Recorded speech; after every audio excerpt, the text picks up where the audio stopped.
Handa naman daw ang Russia na makipagtulungan sa Pilipinas at bukas din sila sa posibilidad ng joint military exercises. Narito po ang exclusive report ni Rida Reyes. Nakapanayam ng GMA News ang Russian ambassador to the Philippines na si Igor Kovayev. Batid daw ng Russia na gaya ng China, hindi laging positibo ang imaheng isinasalarawan sa kanila. Believe me, please. A true Russia is much, much different from Russia as portrayed, as showed by Hollywood movies. Our two nations deserve to know each other much, much better. It's time to discover.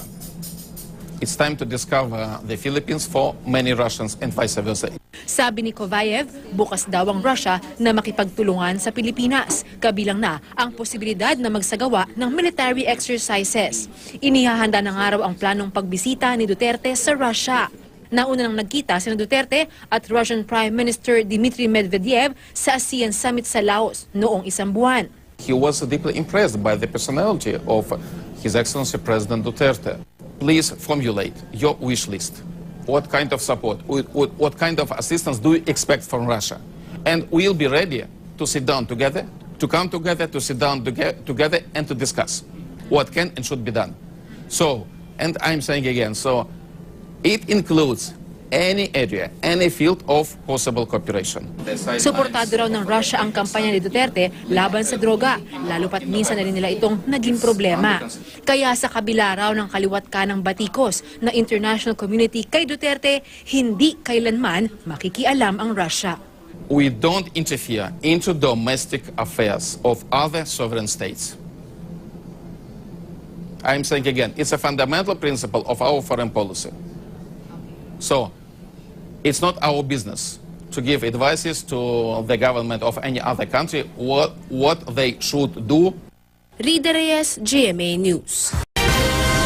President Rodrigo Duterte plans to open an alliance with China and Russia in terms of trade and commerce. Rosalie Cos will tell us why. President Rodrigo Duterte aims to promote good relations with China and Russia. In his speech this afternoon, President Duterte says he has spoken with Chinese President Xi Jinping. I'm going to China. I will open up all avenues of trade and commerce. They can come in. However, President Duterte clarifies that he is willing to sign a 60-year contract to build factories but will not allow selling of land properties to Chinese investors. I can give them 60 years plus another 60 years. By that time, you won't need your factory here already. Bigyan ko 60 years, renewable for 60 years. Eh, bakit pa sila magbili ng lupa? Aside from this, President Duterte also had a one-on-one conversation with Russian Prime Minister Dmitry Medvedev and was able to express the kind of alliance he wanted to have with America as well as Russia. Oh, nag-one-on-one. Matagal kami, sabi ko na I think I'm about to cross the Rubicon between me and the United States. At least for the 6 years. I would need your help in everything. Trade, commerce, and I will open up. President Duterte once again says that he doesn't intend to break ties with America, but he also does not want military alliances with them. Rosalie Cos, UNTV News and Rescue, Malacanang. Tinawag ni Pangulong Rodrigo Duterte na crossing the Rubicon o wala nang balikan ang pagdistansya niya sa Estados Unidos. Hindi raw kasi patas ang Amerika kahit sa mga kaalyado nito tulad ng Pilipinas. Desidido naman ang Pangulo na palakasin ang ugnayan sa Russia at China. Umaaksyon si Jeff Caparas. You say that, what is... You listen to your about to cross the Rubicon. Sir, what does that mean in foreign policy? It is the point of no return. Ganito inilarawan ni Pangulong Rodrigo Duterte ang pananaw niya sa relasyon ng Pilipinas at Estados Unidos ngayon. Kung ang Pangulo ang tatanungin, panahon na para patibayin ng Pilipinas ang relasyon nito sa ibang bansa, kahit pa sa mga itinuturing na karibal ng Estados Unidos tulad ng Russia at China. Sinabi ng Pangulo ang pahayag na ito sa pakipagpulong kay Russian Prime Minister Dmitry Medvedev kasabay ng pagtalakay sa iba-ibang issue tulad ng kalakaran. I said I had a good time, good talk with the Prime Minister Medvedev. I will open up the Philippines for them to do business, alliances of trade and commerce. Isa raw sa mga dahilan ng tila pagkaumay niya sa Estados Unidos ang hindi pantay na pagtrato nito sa Pilipinas bilang kaalyado. Halimbawa na lang sa usapin ng pagtulong sa oras ng digmaan.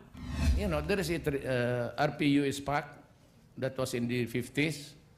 It says that an attack on the Philippines would be an attack of the United States.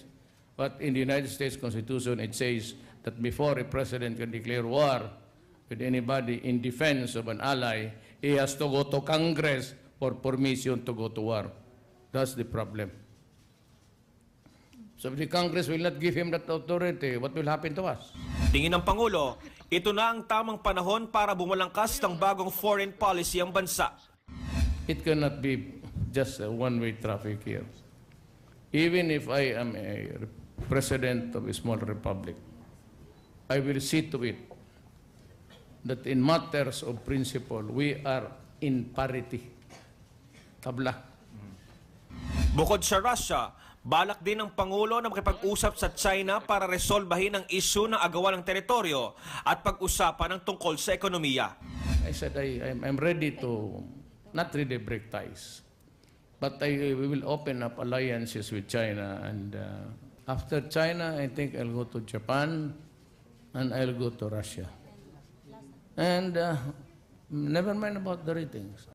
Nauna nang sinabi ni Digong na interesado siya na bumili ng mga armas sa China at Russia. Muli namang inimbitahan ng Pangulo ang United Nations at Amerika na mag-imbestiga tungkol sa extrajudicial killings. Pero ilang kondisyon ang inilatag niya. We will do it in our jurisdiction. We will have sanctions. Because what can I do? What is the remedy available to me kung nagsinungaling ka? And if there were no killings, this is official, I will resign tonight. Ayon naman sa Department of Foreign Affairs, posibleng humarap ang Pangulo sa UN Rapporteur oras na matuloy ang pagpunta nito sa Pilipinas. Well, yun ang kasing gustong mangyari ng Pangulo, no? Kung meron silang mga tanong, gusto rin niya makapagtanong. So, tuloy na sabi ko, yung TOR na yan, subject to consultation and agreement. Pagkatapos ng sunod-sunod na pagbisita ng mga ambassadors ng iba't ibang bansa, ay sunod namang dumalaw at tumungo sa Davao City si Russian Ambassador to the Philippines, Igor Koyayev, upang makipagpulong kay President-elect Rodrigo Duterte tungkol sa bilateral cooperation sa pagitan ng bansang Pilipinas at Russia. Ayon kay Koyayev, napag-usapan nilang pagpapatibay pa ng joint trade and economic cooperation sa pagitan ng dalawang bansa, kabilang ng pagpapalakas ng relasyon ng Moscow at Manila. We made one joint conclusion. It's time to enhance, to greatly promote our bilateral cooperation in different fields. So it's time for the Russians to discover the Philippines and vice versa. It's time for the Filipinos to discover Russia because our two countries have a great potential for cooperation in many fields. Dagdag pa ni Kovayev, nabukas rin si Duterte sa pagpapatupad ng mga proyekto sa iba't ibang larangan gaya na lamang ng trade and economic cooperation, security, education, science at culture. So what's needed now is to develop the cooperation in practical terms, is to elaborate and implement specific concrete projects in different fields. Our relations are really friendly. I would like just to remind you that we have a very positive legacy of our bilateral cooperation. We have no disputes, no political contradictions or differences. Sa kabilang banda, sinabi naman ni Kovayev na handa silang makapagtulungan upang masugpo ang problema ng dalawang bansa pagdating sa terorismo. So both Russia and the Philippines suffered a lot from terrorism. Terrorism, this is a common threat to all of us, and it's not possible to eradicate, to eliminate terrorism alone. All of us should combine our efforts. And we discussed this subject in this way. And we have a full mutual understanding in this respect. Nag-uulat para sa News 9 Philippines, Joma Santos, Sunshine Media Network International.